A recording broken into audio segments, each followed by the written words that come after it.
믿음의 말로 싸워야 합니다. 라는 제목으로 함께 은혜 나누기를 원합니다. 이 말씀이 선포될 때 성령님의 감동 감화 역사하심이 우리 모두에게 함께하기를 축복합니다. 여러분, 요즘 어떤 싸움을 하고 계십니까? 우리의 인생이라는 것이 크고 작은 싸움의 연속이지요. 어떤 분은 직장에서 억울한 상황과 씨름하고 있습니다. 또 어떤 분은 가정에서 불필요한 오해와 다툼을 겪고 있어요. 또 어떤 분들은 다른 이들의 말 한마디에 상처를 받기도 하고요.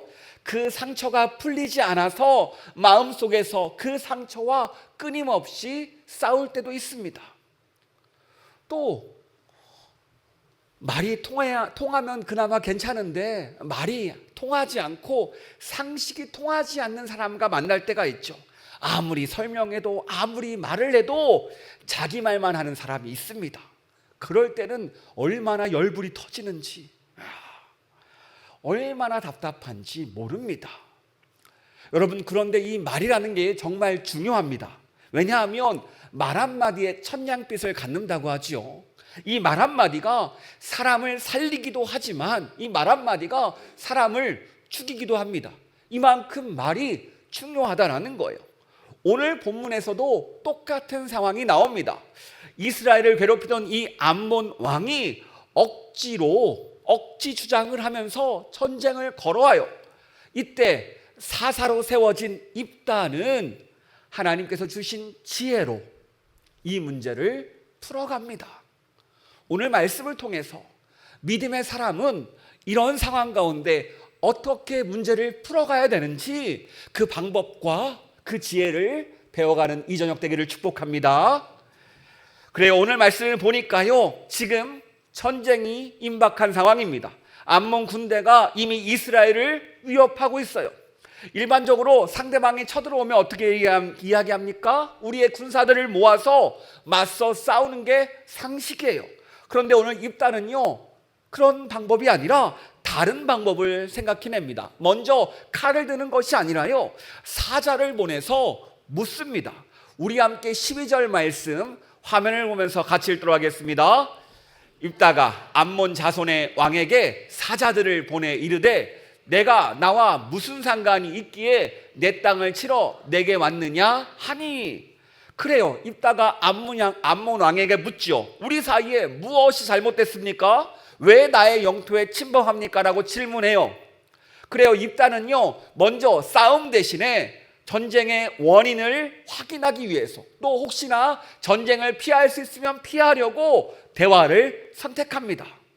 여기서 중요한 것은요, 입다가 상대방의 억지 앞에 감정으로 맞받아치지 않았다는 거예요. 분노로 반응하지 않고 먼저 무엇을 했어요? 질문했습니다. 따라해볼까요? 먼저 질문하자. 그래요, 왜 이런 일이 일어났는지, 무엇이 문제의 뿌리인지 질문했습니다. 바로 오늘 이것이 오늘 우리에게 주는 하나님의 지혜입니다. 사람들은요, 흔히 감정에 휘말려서 휘둘릴 때마다 후회합니다. 내가 그때 그랬으면 안 되는데, 내가 참아냈어야 되는데, 내 감정에 못 이겨서 왜 그랬을까? 오늘 입다는요, 감정에 휘둘리지 않아요. 오히려 질문을 던지며 상대방과 대화합니다. 여러분, 더 놀라운 것은요, 이 입다의 배경이에요.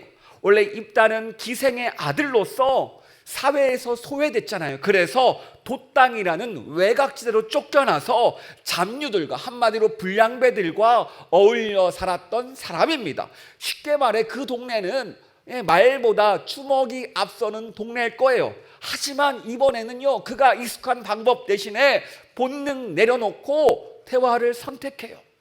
여기서 우리는요, 하나님의 지혜를 깨닫습니다. 하나님이 함께하는 사람은요, 내 습관대로 내 생각대로 움직이는 것이 아니라 하나님의 지혜를 따라 움직인다는 것을요. 무엇을 따라간다고요? 하나님의 지혜요. 그래요, 우리 역시 동일하게 억지를 마주할 때가 많습니다. 가정에서, 직장에서, 심지어 교회 안에서도 이 억지가 나타나요. 여러분, 그럴 때마다 나오는 우리의 반응이 있죠. 어떤 반응입니까? 바로 첫 번째, 감정적으로 나올 수밖에 없어요. 그건 이래도 아니지, 내가 왜 참아야 돼? 아니 그게 뭡니까? 라고 나도 모르게 감정적으로 나올 때가 많아요. 말이 격해지고 다툼이 생기고 상처가 쌓입니다. 그런데 성경은 말해요. 먼저 대화로 시작하라. 공격이 아니라 질문으로, 분노가 아니라 대화로 시작하는 것이 바로 하나님의 지혜라는 거예요.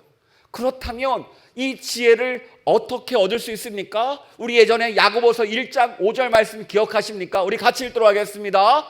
너희 중에 누구든지 지혜가 부족하거든 모든 사람에게 후히 주시고 꾸짖지 아니하시는 하나님께 구하라. 그리하면 주시리라. 아멘. 여러분, 오랜만에 이 말씀 보는데 다들 기억하시죠? 우리가 지혜가 없거든 하나님께 구하라. 하나님이 반드시 주신다라고 약속하셨어요. 오늘 입다가 사자를 상대방에게 보냈듯이 우리 역시 문제가 생기면 무엇을 해야 돼요? 우리가 먼저 하나님께 나가야 되는 거예요. 어떻게 나갑니까? 어떻게 나갈 수 있을까요? 뭐래요? 기도하죠. 기도. 여러분, 신앙생활의 가장 기본은 말씀과 기도입니다. 그런데 신기하게 기도는요, 평상시 하는 게 아니라 해도 안 될 때 하는 거예요. 어떠세요? 우리의 신앙생활의 모습. 원래 기도는 상대방 가운데, 억지 주장 가운데 분노가 올라올 때, 그럴 때 내 말이 앞서는 것이 아니라, 내 감정이 앞서는 것이 아니라 먼저 하나님께 올려드리는 것, 기도가 필요하다는 거예요. 하나님, 이 문제의 진짜 원인이 무엇입니까? 하나님, 이 문제 가운데 내가 어떻게 반응해야 됩니까? 주님, 내가 이 상황 가운데 들어야 될 말씀이 무엇입니까? 이 기도가 먼저 나와야 되는 거예요. 저희 부부가 부부싸움을 많이 하지 않았어요. 왠지 아세요? 서로 힘들면 각자 기도합니다. 각자 기도해요. 각자 기도하면 각자 응답받고 각자 잘 풀어져요. 하나님께서 마음을 주시고 나면 마음을 나누게 하시고 각자 풀리게 만들고, 때로는 이해하게 만들고 상황을 보게 만드세요. 그러니까 그 분노의 감정이 아니라 한 발 뒤로 물러서서 그 상황을 살펴보게 만드세요. 마찬가지, 하나님은요, 우리가 기도할 때 우리의 마음을 지켜주시기도 하고 하나님의 지혜를 깨달아서 감정이 아니라 그 문제를 풀어내게 하십니다. 바로 대화로요. 이게 바로 믿음의 사람들이 살아가는 방식인 거예요. 그리고 우리가 이렇게 살아야 되는 우리의 삶의 방식입니다. 여러분, 기도를 놓지 않기를 축복합니다. 모든 상황 가운데 기도가 1순위예요. 1순위. 그런데 여러분, 논외지만 기도만 하는 분이 있어요. 그러면 안 돼요. 또 말씀도 읽으셔야 돼요. 기도만 하시는데 고집불통인 분이 있어요. 그런 분들 또 꼭 보면은 말씀을 안 읽어요. 그런 분들은 기도를 멈추시고 말씀을 읽어야 돼요. 성경에서 주는 말씀을 들어야 돼요. 기도 뭐죠? 내 얘기만 할 때가 많아요. 이건 논외였고요. 자, 본문으로 들어가 보도록 하겠습니다. 그래요. 오늘 본문을 보니까 13절에 암몬 왕이 억지 주장을 합니다. 우리 같이 13절 말씀 같이 읽도록 하겠습니다.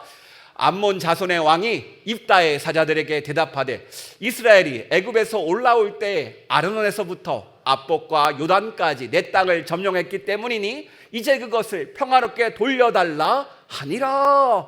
여러분, 이 말은요, 명백한 거짓말입니다. 이스라엘은요, 애굽에서 올라올 때, 가나안 땅에 올라올 때 암몬 땅을 침범한 적이 없어요. 그러니까 암몬 왕은 역사를 왜곡한 거예요. 이 왜곡이 무서운 게 무엇입니까? 사실이 아닌데 사람들을 혼란스럽게 만드는 거죠. 오늘날도 마찬가지예요. 가짜 뉴스를 진짜처럼 사람들에게 퍼나릅니다. 누군가의 억지가 다수의 목소리처럼 들릴 때가 있어요. 진실은 가려지고요, 거짓이 힘을 쓰고 거짓이 우리를 찾아올 때가 있습니다. 이런 상황에서 입다는요, 감정적으로 맞서지 않았다는 거예요. 오히려 차분하고 단호하게 진리로 설득합니다. 입단은요, 세 가지 방법으로 이 질문에 답합니다. 몇 가지요? 세 가지. 첫 번째, 역사적 논증으로 답해요. 우리 17절과 18절, 쭉 14절부터 18절까지인데 기니까 이야기로 넘어갈게요. 과거 이스라엘이 출애굽할 때 에돔과 모압 땅을 지나려고 했습니다. 그런데 당시 그 땅에서 길을 열어주지 않았어요. 그래서 이스라엘은요, 돌고 돌아서 광야를 통과해서 가나안 땅으로 들어갔어요. 그러니까 애초에 암몬 땅을 건드린 적이 없습니다. 그러니까 이 말 자체가 역사적으로 거짓이 되는 거죠. 그러니까 우리가 억지를 만났을 때 해야 되는 게 무엇이에요? 바로 역사, 사실을 확인해야 됩니다. 직장에서 누군가 이건 네 책임이야 라고 물었을 때 감정적으로 반응하기보다는 언제 어떤 상황이 그 일이 왜 일어난지를 확인하고 사실을 확인하고 나서 반응해야 돼요. 제가 예전에 직장 생활할 때 제가 실수하지도 않았는데 저를 실수로 몰아가더라고요. 그 다음부터는요, 제가 적는 습관이 들었습니다. 몇 시 몇 분 누구와 어떤 내용으로 다 했는지 막 다 적었어요. 그래서 나중에 또 공격이 들어왔어요. 그때 딱 수첩을 피면서 그런 일이 없었다고, 몇 시 몇 분 너네 다 있었다고, 이걸 보라고 제가 그렇게 맞받아친 적이 있는데요. 사실만 확인시켜줘도 그 문제는 쉽게 해결될 때가 많습니다. 가정에서도 마찬가지예요. 억지 상황이 생겨요. 저희 아이들이 억지를 부릴 때가 있어요. 그러면 차분히 믿고 묻고서 사실을 확인해 보면은 금방 해결될 때가 많습니다. 그래요. 이 진리라는 것은요, 사실 위에 있다라는 거예요. 이 사실을 확인하지 않고 감정으로 반응하면요, 더 큰 상처만 남습니다. 그러므로 우리는 이 사실을 확인하며 문제 앞을 헤쳐나가야 될 줄 믿습니다. 두 번째, 신학적 논증으로 해결합니다. 뭐라고요? 신학적 논증이요. 우리 21절과 22절 말씀 우리 화면을 보면서 같이 읽도록 하겠습니다. 시작.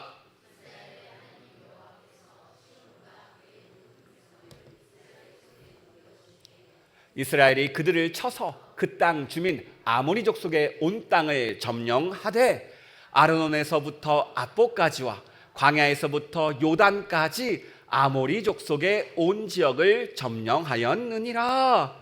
즉 이스라엘, 이 땅은요, 이스라엘 힘으로 빼앗은 것이 아니라 하나님이 주셨다라고 이야기를 해요.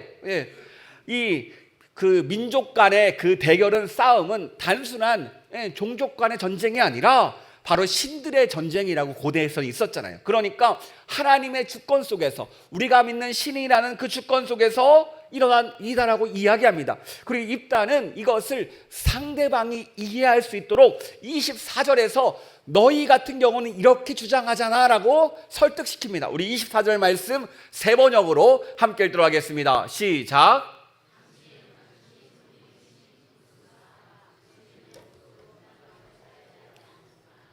우리는 우리 하나님이 우리 앞에서 원수를 몰아내고 주신 모든 땅을 차지한 것입니다. 너희도 너희가 믿는 신 그모스가 그 땅을 줬다고 말하지 않습니까? 우리도 우리가 믿는 하나님께서 이 땅을 주신 것입니다라고 이야기하는 거예요. 이 말은 이방신을 인정하는 게 아니라 상대방의 논리를 빌어와서 상대방을 이해할 수 있도록 상대방의 언어로 설득한 거죠. 우리도 마찬가지입니다. 교회에서의 신앙을 설명할 때 교회 안에서 언어만을 가지고 사용하면요, 상대방이 이해를 못해요. 마치 제주도 방언을 듣는 것과 같대요. 어서 옵소. 우리가 드라마, 아이유 나온 드라마 뭐였죠? 폭삭 속았수다를 들었을 때 이야기하듯이 사실 그만큼 대화가 안 통하는 거예요. 우리는 상대방의 눈높이로 대화해야 됩니다. 직장생활에서 신앙생활을 설명할 때 하나님의 은혜라고 이야기하면 못 알아들어요. 그냥 내 힘과 내 인생이 내 힘으로만 되는 게 아니더라 라는 정도로 이해할 수 있을 것 같아요.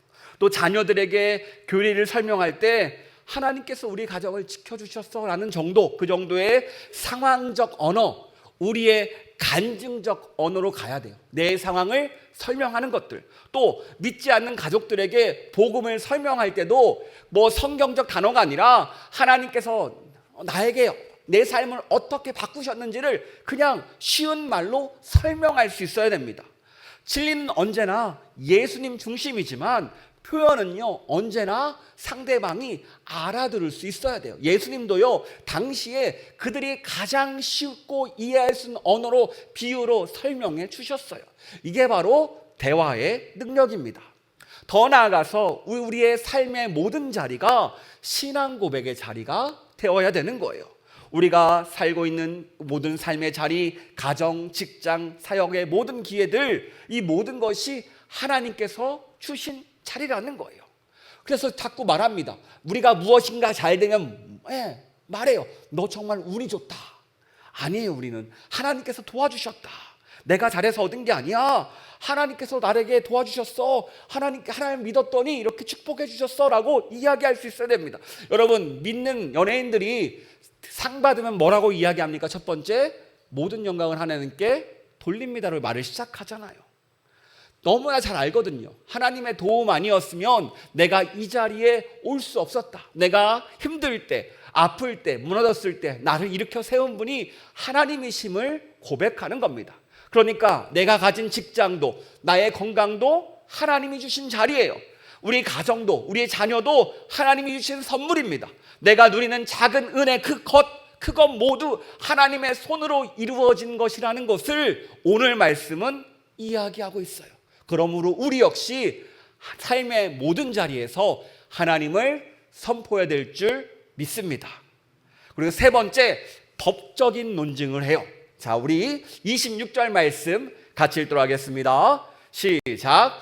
이스라엘이 헤스본과 그 마을들과 아로엘과 그 마을들과 아르논 강가에 있는 모든 성읍에 거주한 지 300년이거늘 그동안에 너희가 어찌하여 도로 찾지 아니하였느냐.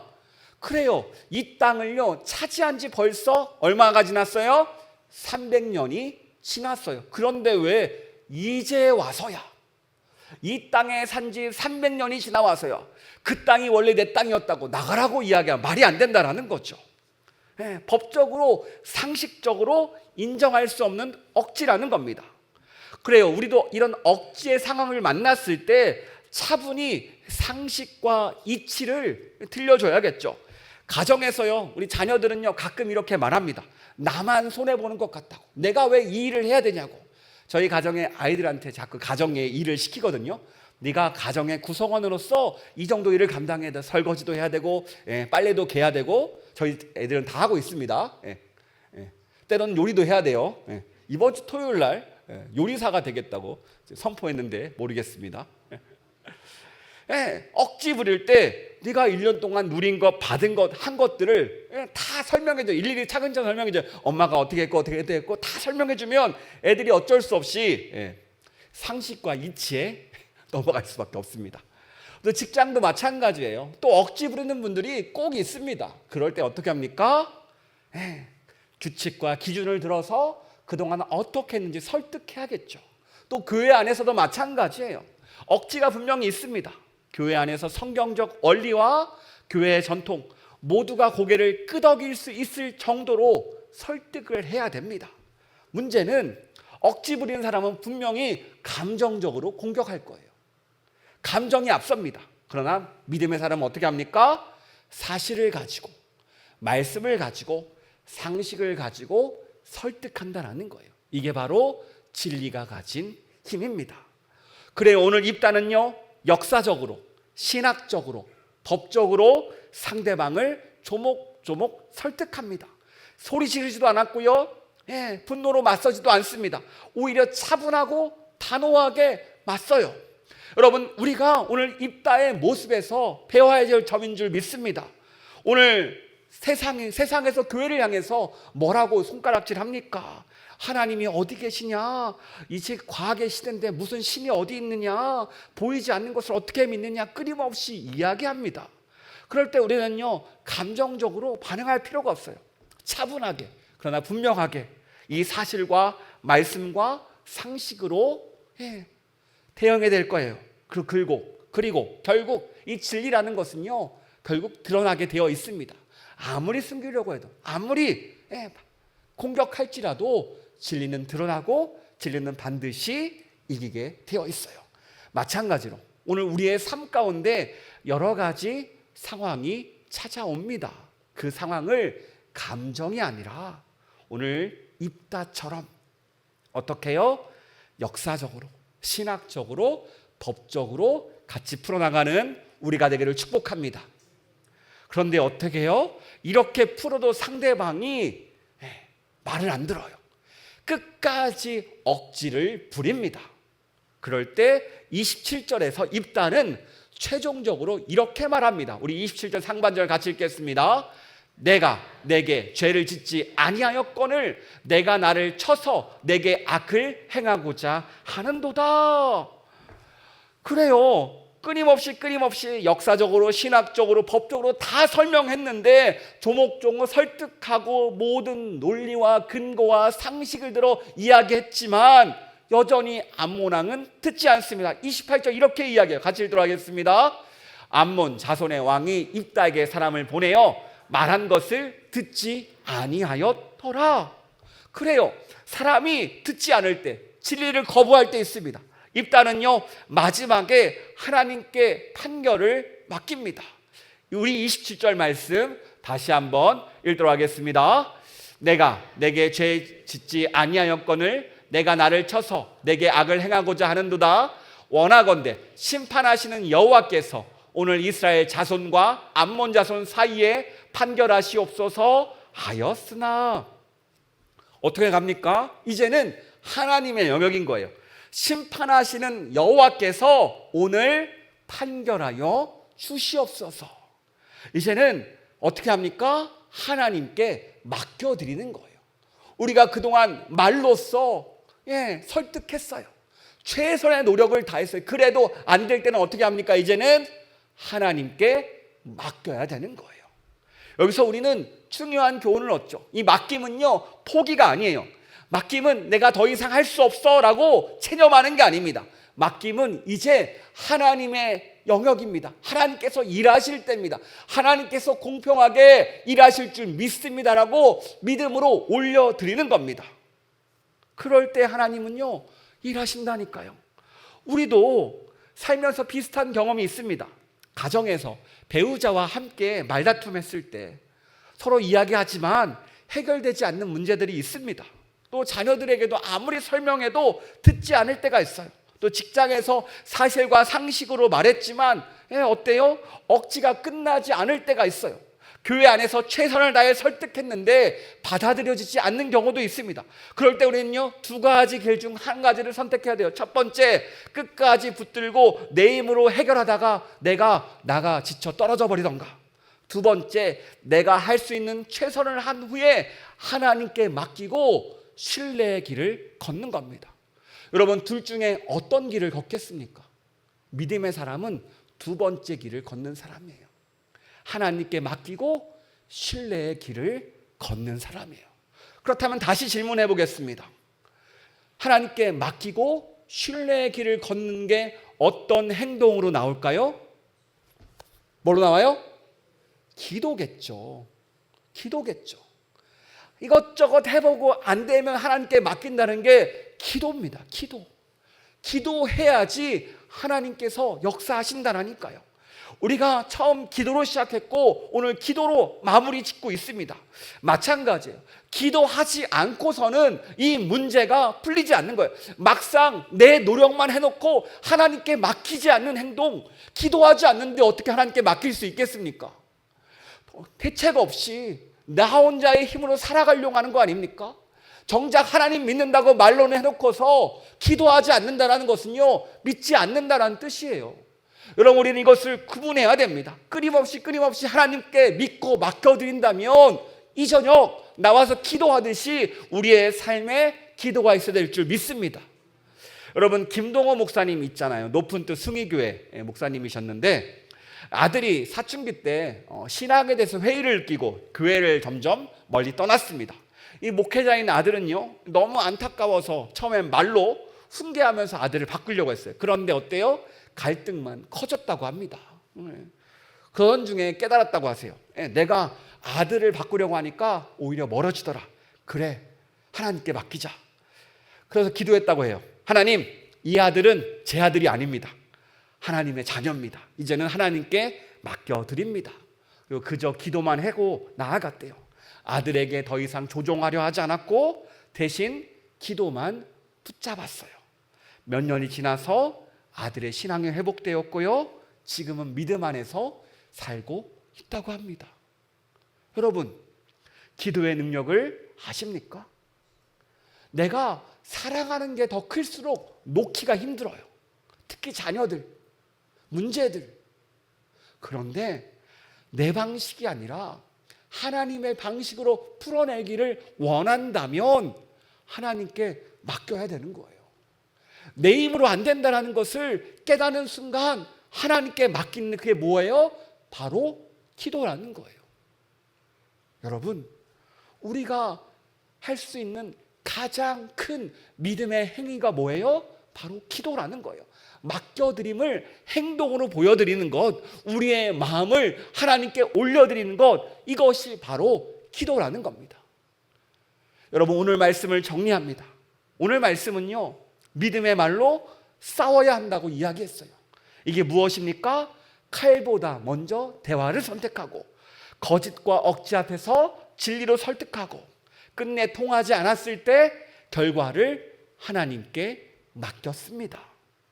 우리 역시 살면서 수많은 싸움의 순간을 맞이합니다. 억지 부리는 사람을 만나기도 하고 상식이 통하지 않아서 답답할 때도 있어요. 그럴 때 우리는 기억해야 돼요. 감정으로 싸우지 말고 기도로 나아가는 우리가 되기를 축복합니다. 억지와 거짓 앞에서 말씀과 사실을 말하고 상식과 은혜의 언어로 설득하는 우리가 되기를 축복합니다. 그리고 끝내 해결되지 않을지라도 공의의 하나님께 맡겨드리고 기도로 나아가는 우리가 되기를 축복합니다. 그럴 때 그 문제를 하나님의 방식으로, 하나님의 능력으로, 하나님의 힘으로 풀어낼 줄 믿습니다. 이게 바로 하나님께 맡겨드리는 가장 우리가 가지고 있는 가장 큰 놀라운 능력인 줄 믿습니다. 이 놀라운 진리, 이 말씀을 가지고 나아가는 우리가 되기를 축복합니다.